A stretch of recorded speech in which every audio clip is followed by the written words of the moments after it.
Changes आए थे।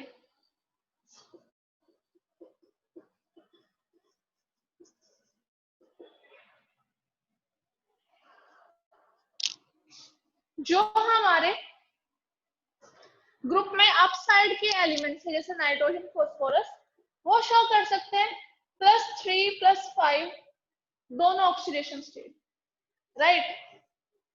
जो आर्सेनिक और हमारा एंटीमनी है वो जो ऑक्सीडेशन स्टेट शो करता है वो +3 तो करता ही है, लेकिन +5 बहुत धक्के से करता है। क्यों? क्योंकि यहाँ पर डी ऑर्बिटल की एंट्री हो जाती है, जिसकी वजह से s इलेक्ट्रॉन का अट्रैक्शन हो जाता है विद न्यूक्लियस, राइट। और बिस्मिथ की बात करें, बिस्मिथ में वो +5 ऑक्सीडेशन स्टेट में तो स्टेबल होगा ही नहीं, क्योंकि डाउन द ग्रुप जो हमारा इनर्ट पेयर इफेक्ट है वो इंक्रीज होता जा रहा है। यहाँ पर सिर्फ डी ऑर्बिटल की एंट्री होती है, यहाँ पर D and F both orbitals आ जाते हैं, जिसकी वजह से जो हमारा एस इलेक्ट्रॉन है उनका और ज्यादा अट्रैक्शन होता है, एस इलेक्ट्रॉन्स का और ज्यादा अट्रैक्शन होगा, उसकी वजह से वो बिल्कुल भी न्यूक्लियस को नहीं छोड़ेंगे, तो उनको रिमूव करना बहुत मुश्किल होगा। तो जो हमने नेक्स्ट क्वेश्चन किया था कि जो हमारा +3 ऑक्सीडेशन स्टेट है, तो वो +3 ऑक्सीडेशन स्टेट है वो down the group more dominant क्यों हो जाता है, मतलब +5 क्यों नहीं शो करता, सिर्फ +3 ही क्यों शो कर पाता है? Reason is inert pair effect. Inert pair effect की वजह से वो 5 इलेक्ट्रॉन लूज नहीं कर पाएगा, जिसकी वजह से वो 5 इलेक्ट्रॉन लूज नहीं करेगा तो +5 ऑक्सीडेशन स्टेट में नहीं दिखाएगा, सिर्फ outer most p electrons loose कर पाएगा जो 3 होते हैं, इसलिए सिर्फ +3 ऑक्सीडेशन स्टेट में वो ज्यादा स्टेबल होता है। इसी के ऊपर हमारा जो नेक्स्ट क्वेश्चन था वो था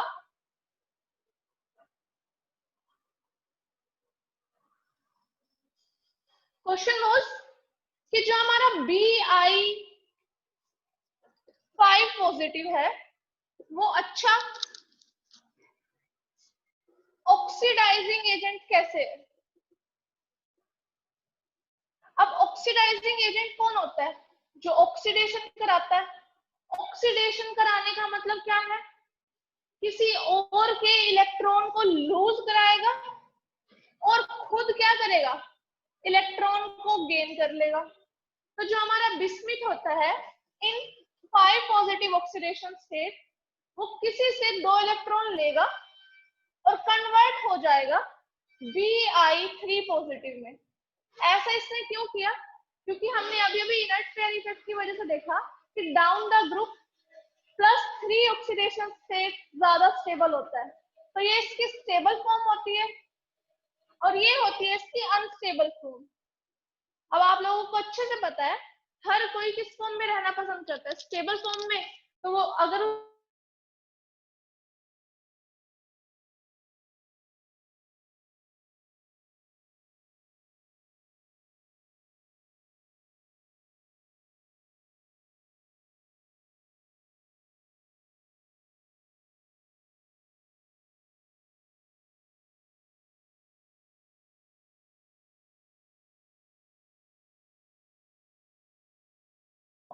राइट, तो ये था हमारा इनर्ट पेयर इफेक्ट की वजह से क्वेश्चन। दूसरा क्वेश्चन जो ग्रुप 16 की तरह था सेम, वो क्या था?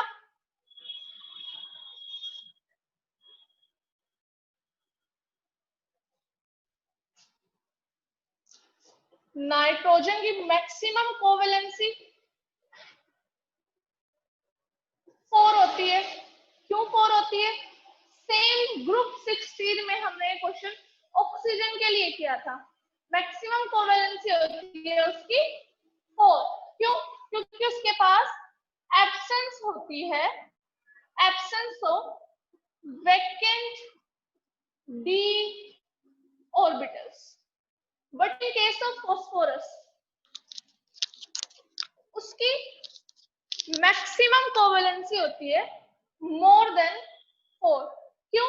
क्योंकि इसके पास वैकेंट डी ऑर्बिटल्स होते हैं।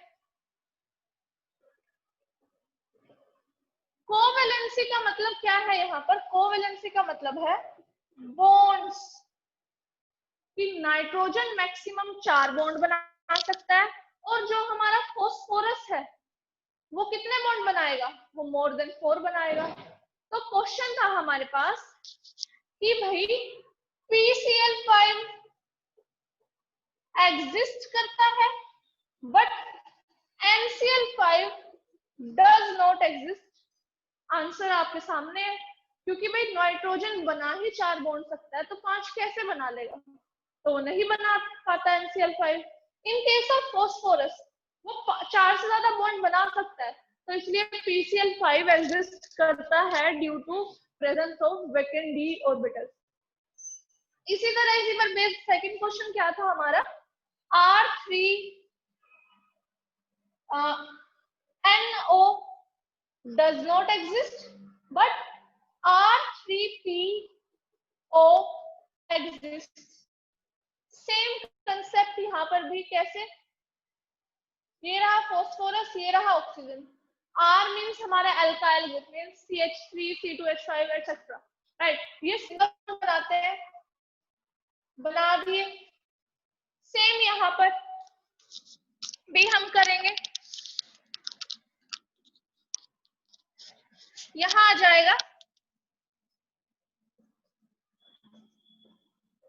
ये वाला। अब बॉन्ड काउंट करते हैं, यहाँ पर कितने बॉन्ड है? 1 2 3 4 5। भाई 5 बना ही नहीं पाता तो एग्जिस्ट कहाँ से कर जाएगा? इसलिए एग्जिस्ट नहीं करता। Reason is due to absence of vacant d orbital, right? But इसकी बात करें, यहाँ पर 5 बॉन्ड है, ये 5 बॉन्ड बना पाता है। Why? Due to presence of vacant d orbital, तो इसलिए वो एग्जिस्ट कर जाता है और ये एग्जिस्ट नहीं करता। तो ये क्वेश्चंस हमने डिस्कस किए थे। अब आगे चलते हैं। कल हमने लास्ट में एटॉमिक रेडियाई पर छोड़ा था।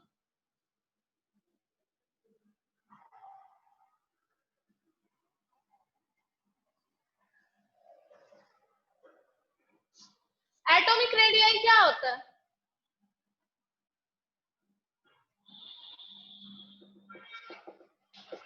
ये कोई हमारा एटम है, ये इसकी शेल्स है, ये है इसकी आउटर मोस्ट शेल। तो न्यूक्लियस के सेंटर से आउटर मोस्ट शेल तक का distance is known as atomic radii. The distance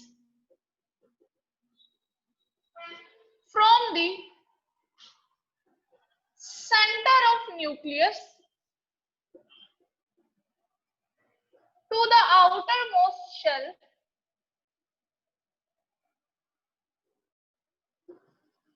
is known as atomic radii। ये सब कुछ आप +1 में पढ़ के आए हो। एटॉमिक रेडियाई क्या होती है, ग्रुप में उसका ट्रेंड कैसे होता है, पीरियड में उसका ट्रेंड कैसे होता है। अब यहाँ पर हमने किसी ग्रुप में इतना खास एटॉमिक रेडियाई की बात नहीं की, लेकिन हम ग्रुप 15 में एटॉमिक रेडियाई की बात कर रहे हैं, है ना? तो मतलब कुछ ना कुछ यहाँ पर अलग होता है as compare to other groups. अब वो अलग चीज क्या है वो हमें डिस्कस करनी है। अब हम क्वेश्चन पढ़ेंगे कि what is the trend of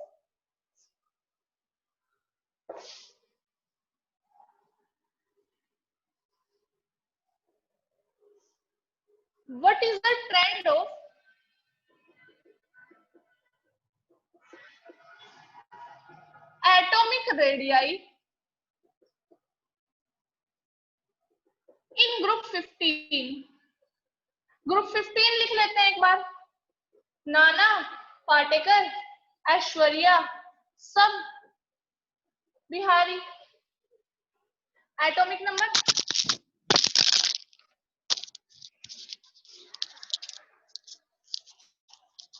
atomic number 7,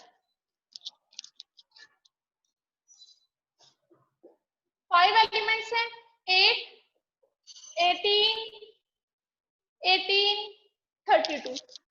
add करते जाएंगे हम इन्हें। ऐड करेंगे तो फास्फोरस का एटॉमिक नंबर आ जाएगा हमारा 15। नेक्स्ट आ जाएगा हमारा 33। x is 83। अब यहाँ पर हम शेल्स लिखते हैं, एट कॉन्फ़िगरेशन इन दोनों की लिख लेते हैं। अब शेल्स की बात करते हैं, यहाँ पर है KL शेल, यहाँ है KLM, आगे एक शेल बढ़ जाएगी KLMN आ जाएगा, यहाँ क्या आ जाएगा KLMNO आ जाएगा, और लास्ट में आ जाएगा KLMNOP। अगर हम वैसे देखें तो डाउन द ग्रुप जो हमारी एटॉमिक रेडियाई है वो इंक्रीज होती है, क्योंकि हमारी देखो शेल्स बढ़ती जा रही है, पहले इतना डिस्टेंस, फिर ये डिस्टेंस, दिस, तो जो हमारी एटॉमिक रेडियाई है वो डाउन द ग्रुप वैसे तो बढ़ती है, लेकिन यहाँ पर हम इसे स्पेशली पढ़ रहे हैं, मतलब कुछ ना कुछ तो अलग बात है। अब आप लोगों को पता है, अगर मैं इसकी कॉन्फ़िगरेशन लिखूं नोबल गैस के टर्म्स में, वो लिख देती हूँ मैं एक बार, हीना, मीना और Kareena 0, 2s2 2p3, 3s2 3p3, 3d10 4s2 4p3, 4d10 5s2 5p3, 4f14 5d10 6s2 6p3।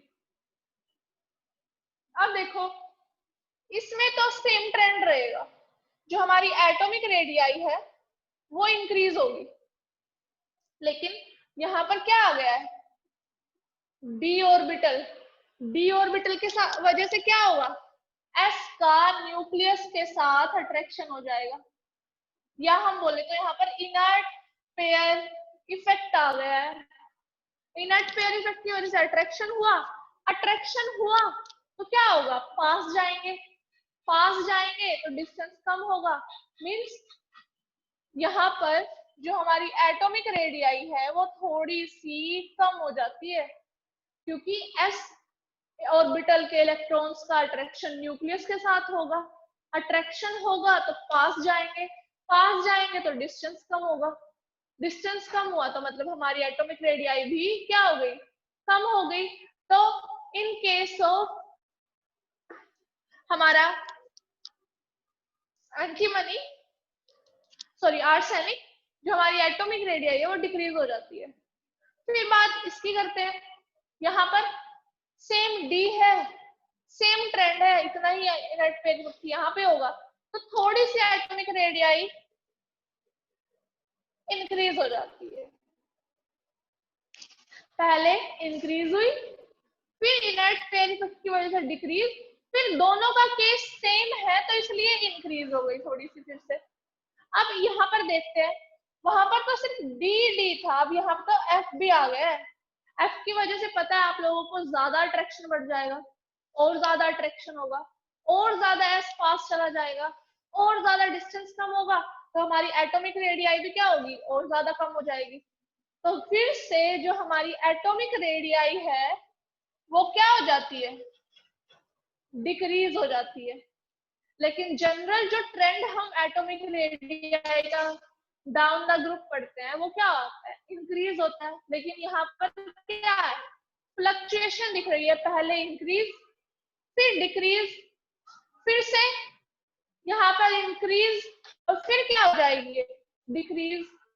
तो ये सब किसकी वजह से हुआ, इनर्ट पेयर इफेक्ट की वजह से, राइट। तो हम यहाँ पर लिख देंगे, as we move up to down,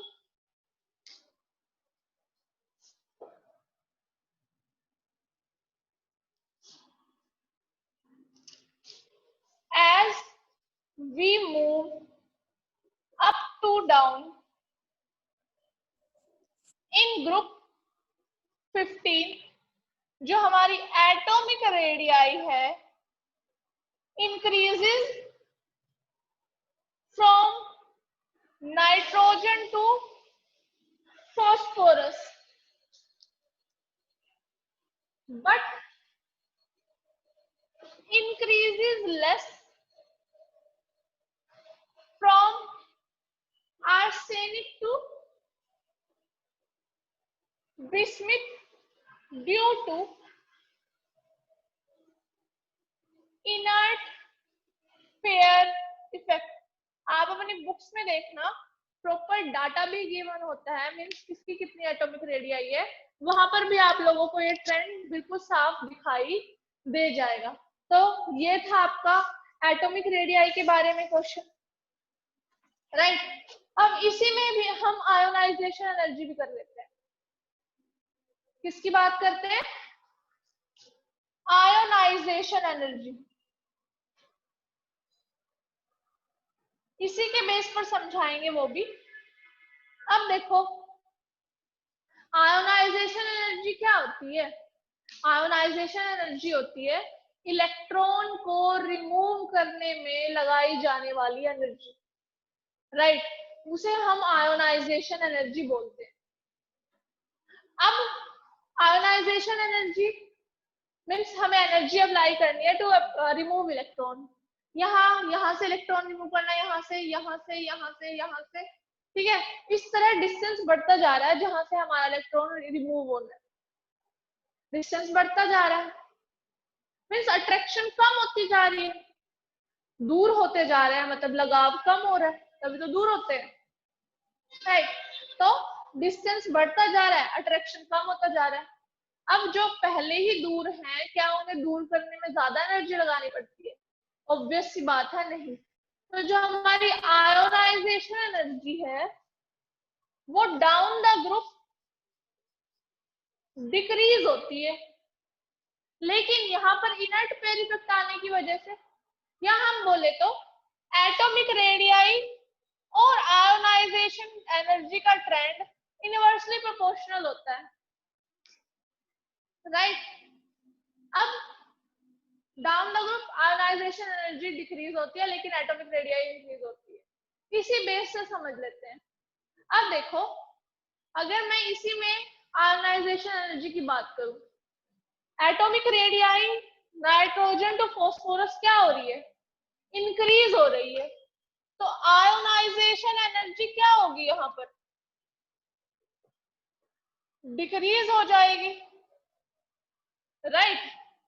लेकिन अगर हम बात करें आर्सेनिक टू बिस्मिथ, जो इंक्रीज था वो एटॉमिक रेडियाई का कम हो रहा था, मीन्स आयोनाइजेशन एनर्जी का जो डिक्रीज है वो लेस हो जाएगा यहाँ पर इंक्रीज की जगह, क्योंकि आयोनाइजेशन तो डिक्रीज हो रही है, तो इंक्रीज वर्ड की जगह हम यहाँ पर कर देंगे डिक्रीज, जो होगा वो कम हो जाएगा। आयोनाइजेशन एनर्जी का डिक्रीज मतलब हमें कहीं कहीं पर ज्यादा एनर्जी अप्लाई करनी पड़ेगी बीच बीच, राइट। तो इसका क्वेश्चन था आपका कि what is the trend of, what is the trend of ionisation energy in group 15। Same यही कुछ, बस एटॉमिक रेडियाई के जगह आयोनाइजेशन एनर्जी आ गया और हमारा इंक्रीज की जगह आ गया डिक्रीज, क्योंकि आयोनाइजेशन एनर्जी डिक्रीज होती है ग्रुप में, एक बार सही डिक्रीज होगी फिर बाद में वो डिक्रीज क्या हो जाएगा? लेस हो जाएगा, राइट। नेक्स्ट चलते हैं आगे हम।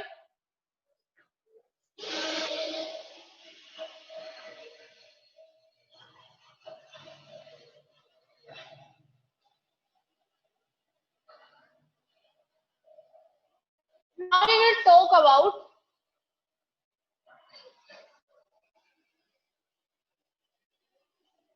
ग्रुप 15 हाइड्राइड्स के स्ट्रक्चर के बारे में बात करेंगे। तो explain structure of group 15 hydrides. Group 15 की बात करते हैं, पता ही आप लोगों को, नाना, पार्टिकल, ऐश्वर्या, सब बिहारी। अब हाइड्राइड्स का मतलब क्या होता है? हाइड्रोजन के साथ उनका compound. Nitrogen Atomic number 7, configuration 2,5 needs 3 electrons to complete its octet. So combine with 3 hydrogens. And the hydrides forms are NH3, PH3, ASH3, SBH3, BiH3. So these are the hydrides of group 15. अब इनके structure की बात करते हैं. अब same group है तो same structure भी होगा. तो एक का बनाते हैं, दूसरों का खुद पता चल जाएगा हमें. तो हम NH3 को उठाएंगे. कल जो मैंने आपको दिया था उसमें टैली भी कर लेना अपना. हाइब्रिडाइजेशन निकालते हैं. हाइब्रिडाइजेशन निकालने के लिए लेते हैं हम valence electrons. Nitrogen atomic number 7, configuration 2,5 valence electrons 5. Hydrogen atomic number 1 valence electron भी 1, लेकिन हाइड्रोजन कितनी H3 तो 8 divided by 2. X value will be 4, right. तो हाइब्रिडाइजेशन विल बी sp3. और X का मतलब आप लोगों को पता है क्या होता है, bond pair plus lone pair. X की वैल्यू 4 है. बॉन्ड पेयर कितने हैं हमारे पास, 3 हाइड्रोजन जुड़ी है तो 3 बॉन्ड पेयर. तो लोन पेयर कितना आ जाएगा, 1 आ जाएगा. अब 4 कैसे जुड़ते हैं आप लोगों को अच्छे से पता है. 1 ऊपर 3 नीचे. एक जो जुड़ना है उनमें एक लोन पेयर है हमारा. और लोन पेयर की पोजीशन आपको पता होती है कहां पर है. sp3 के केस में हम हाइब्रिडाइजेशन में लोन पेयर को जोड़ते हैं ऊपर. ये रहा हमारा लोन पेयर, ये रहा नाइट्रोजन और ये रही हमारी hydrogen. Shape name will be pyramidal. अब ये तो NH3 का हुआ, इसे तो सबका पूछा था. तो हम क्या करेंगे, N की जगह बस लिख दो E. लोन पेयर लगा दिया and these are their hydrogens, right. So it will be the structure for hydrides of group 15 and the name of structures is pyramidal. जहां पर E का मतलब क्या है, nitrogen, phosphorus, arsenic, antimony, bismuth, right. अब इन्हीं हाइड्राइड्स की हम थर्मल स्टेबिलिटी की बात करेंगे. Question is explain thermal stability of, explain thermal stability of group 15 hydrides. Same जैसे हमने दूसरे ग्रुप्स में किया है, सेम इसमें भी ऐसे ही होगा. क्या होगा देखते हैं.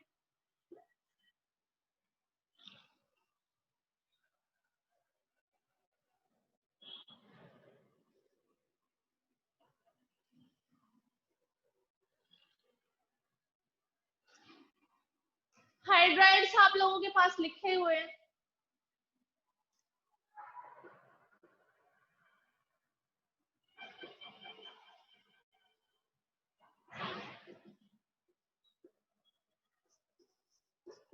नाइट्रोजन इतना सा है, फॉस्फोरस इतना, आर्सेनिक इतना, ये इतना, और ये तो सबसे ही बड़ा होगा, राइट.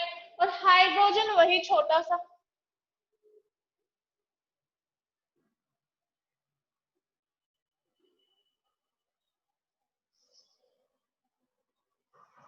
तो बॉन्ड लेंथ इतनी इतनी.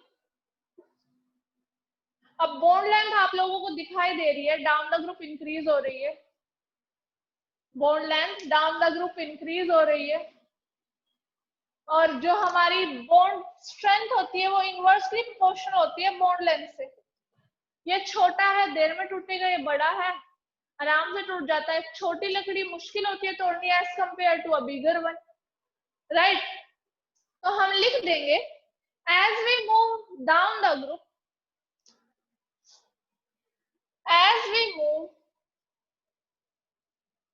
down the group, thermal stability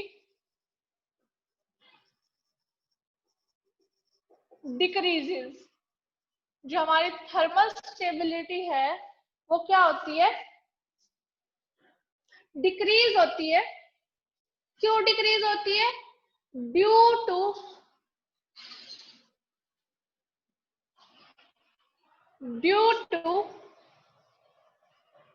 increase in bond length of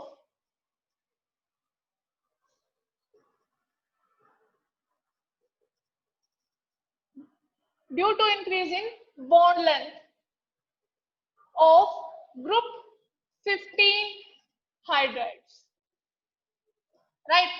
इसी से सेम इसी कंसेप्ट से एक क्वेश्चन और बन जाता है हमारा, रिड्यूसिंग करेक्टर। रिड्यूसिंग करेक्टर का मतलब क्या होता है? किसी का रिडक्शन कराना। रिड्यूसिंग करेक्टर का मतलब क्या होता है? किसी का रिडक्शन कराना। रिडक्शन कैसे कराएगा? बाय प्रोवाइडिंग H पॉजिटिव, है ना? तो down the group H positive को लूज करने की टेंडेंसी इंक्रीज होती है। मींस किसी का रिडक्शन कराने की टेंडेंसी क्या हो रही है? इंक्रीज हो रही है। तो डाउन द ग्रुप हमारा जो रिड्यूसिंग करेक्टर है वो भी क्या होता है? इंक्रीज होता है। डाउन द ग्रुप हमारा रिड्यूसिंग करेक्टर क्या होता है? इंक्रीज होता है। तो हम लिख देंगे, हमारा यहाँ पर क्वेश्चन हो जाएगा explain reducing character. Explain reducing character of group 15 hydrides. तो इसके भी सेम एक्सप्लेनेशन हो जाएगी कि as we move down in group 15, जो हमारी EH बॉन्ड लेंथ है, as we move down the group, जो हमारी EH बॉन्ड लेंथ है इंक्रीज होती है। EH बॉन्ड लेंथ इंक्रीज होगी तो उससे क्या होगा? जो हमारा बॉन्ड है वो वीक होता जाएगा and bond become weak,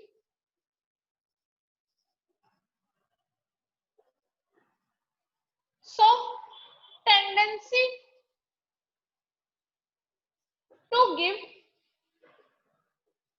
H positive ion increases down the group। और फिर उससे क्या होगा? Reducing character also increases। So reducing character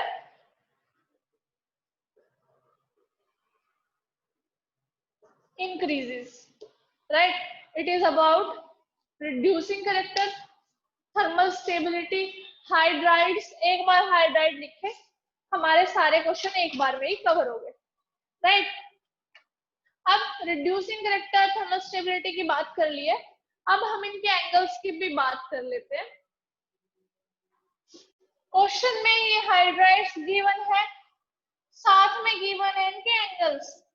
angles है इनके, NH3 का एंगल होता है 107.5 degree, right? Next 93.6, next 91.8, next होगा हमारा 91.3 एंड लास्ट वन इज 91.0।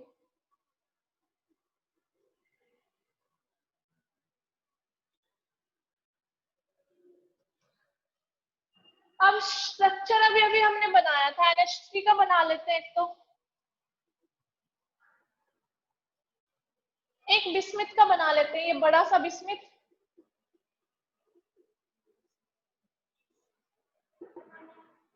साफ दिखाई दे रहा है। जो छोटा central atom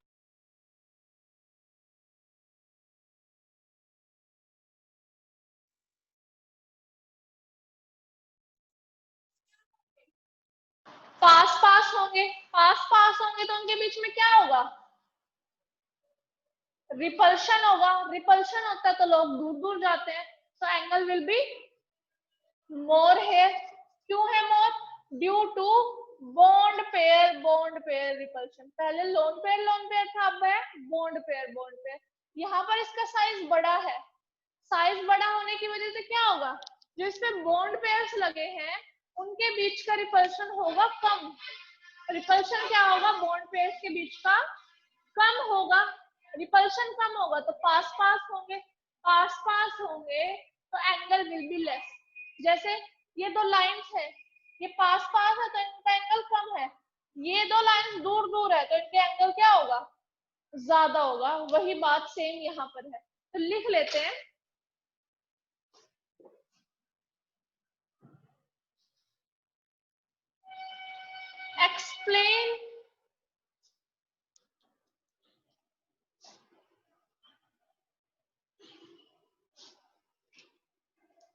explain the decrease in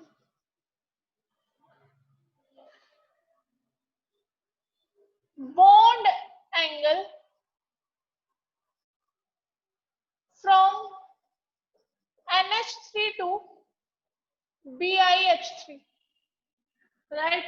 explain कर ही दिया है हमने कि as the size of central atom increases, as the size of central atom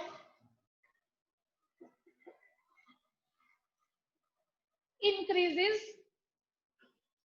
the repulsion between bond pair decreases.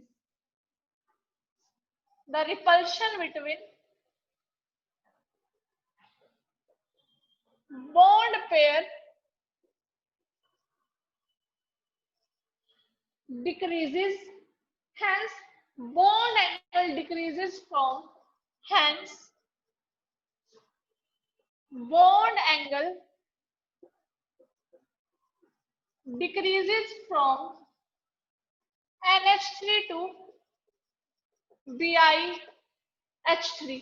Same इसी तरह हमने ग्रुप 16 में देखा था, बस वहां पर क्या फर्क था, वहां पर फर्क था कि जो हमारा ऑक्सीजन था उस पे लोन पेयर रिपल्शन होता था। वहां पे दो लोन पेयर्स थे, वहां पे हमने लोन पेयर्स के रिगार्डिंग बात की थी। यहाँ पर बॉन्ड पेयर्स हैं तो यहाँ पर हम बॉन्ड पेयर्स के बारे में बात कर रहे हैं।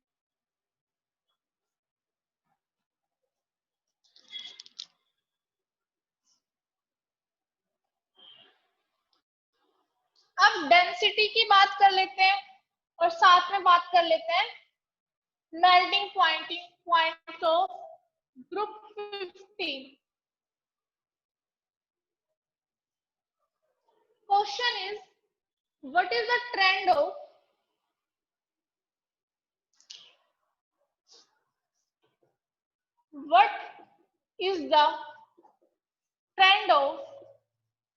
Density in group 15। अब डेंसिटी का फॉर्मूला पता है सबको, density is equal to mass upon volume. Atomic mass down the group बढ़ता है तो डेंसिटी भी क्या होगी, इंक्रीज होगी। तो as we move up to down, as we move up to down, density increases due to increase in atomic mass। ये सभी ग्रुप के लिए बात है, not for group 15 only, for all groups, right. इसी तरह हम बात करते हैं मेल्टिंग पॉइंट की। Question is sorry boiling point की। What is the trend of boiling point, what is the trend of boiling point in group 15। हमने देखा था down the group shells increase होती है हमारी, मतलब दीवारें इंक्रीज होती है, एक तरह से हम कह सकते हैं। पहले 2 दीवार, 3 दीवार, 4 दीवार, बाउंड्रीज होती है ना एक तरह से, वो तो हम उन्हें दीवार बोल देते हैं। दीवार को इंग्लिश में क्या बोलते हैं, वॉल। तो डाउन द ग्रुप हमारा van der Waals forces increase होते हैं, तो जो हमारा बॉइलिंग पॉइंट है वो भी क्या होगा, इंक्रीज होगा। तो हम लिख सकते हैं as we move up to down in group, as we move up to down in group, van der Waals forces van der Waals forces of attraction increases, of attraction increases. क्यों increase होते हैं? Due to increase in number of shell, due to increase in number of shells, hence boiling point also increases. अब last question है इस chapter का, hydrogen bonding. Hydrogen bonding आप लोगों को पता ही है। हाइड्रोजन बॉन्डिंग क्या होता है? The bond between, what is hydrogen bonding? The bond between hydrogen and किस किस के बीच में? फोन के बीच में। The bond between hydrogen and one of the most या more electrolyte and one of the more electronegative element like phone, fluorine, oxygen, nitrogen is known as hydrogen bonding. तो जो हमारे H वाटर मॉलिक्यूल्स होते हैं उनमें hydrogen bonding होता है। NH3 molecules में कौन सी बॉन्डिंग होती है? हाइड्रोजन बॉन्डिंग होती है, राइट जैसे ये रहा H2O, here H bonding, HF H bonding. इसी तरह हमारा NH3 होता है,